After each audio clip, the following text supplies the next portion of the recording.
In the summer of 671 BCE, an army dispatched by the Assyrian king Esarhaddon marched through Western Asia, crossed the Sinai Peninsula, and entered the land of Egypt. Pharaoh Taharka managed to flee, but his wife, his crown prince, and many of his harem women were captured. Along with enormous amounts of booty and with political hostages, craftsmen, exorcists, and magicians numbering in the hundreds, they were brought to Nineveh, Esarhaddon's mighty capital on the Tigris River in northeastern Iraq. It was an unprecedented triumph for Assyria. 2 years earlier, King Esarhaddon had stated in one of his inscriptions that all his enemies trembled like reeds in a storm, that their hearts were pounding, and that there was no rival whom my weapon could not face. Now, in the wake of his great victory over Egypt, the Assyrian king could make good on his braggadocio. He dispatched letters requesting gifts and professions of respect from rulers of several faraway territories in the Mediterranean, from Cyprus to Greece to what is now modern Spain. When they complied, Esarhaddon had every reason to claim, "I achieved victory over the rulers of the 4 quarters of the world, and sprinkled the venom of death over all my enemies." The Assyrian conquest of Egypt represented the culmination of a long historical journey. When that journey began, in the second half of the 3rd millennium BCE, there were few signs that the country would one day achieve hegemony over all of Western Asia and some adjoining territories. In fact, Assyria was barely a country at all. In the beginning there was only the city of Ashur.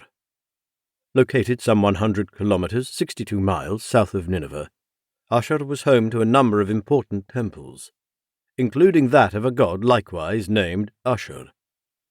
But it was not a major political player. Around 2000 BCE, after spending several centuries under the heel of the powerful kingdoms of southern Mesopotamia, Ashur became politically independent. For the following 300 years, the so-called Old Assyrian period, it was jointly ruled by a popular assembly and a dynasty of hereditary leaders. The city's role as a hub in the international trade in tin and textiles permitted Ashur to accumulate considerable wealth during this time. A period of decline starting around 1700 BCE brought the old Assyrian city-state and many of its institutions to an end. But the journey was not over. When Ashur got back on its feet in the 14th century BCE, it assumed a very different role, serving as capital of a territorial state, eager to expand its borders through military means. This birth of Assyria in the proper sense of the term, its emergence as a land that included great cities such as Nineveh, Kala, and Arbela, and soon others much farther away, marked the beginning of a new era, the Middle Assyrian period.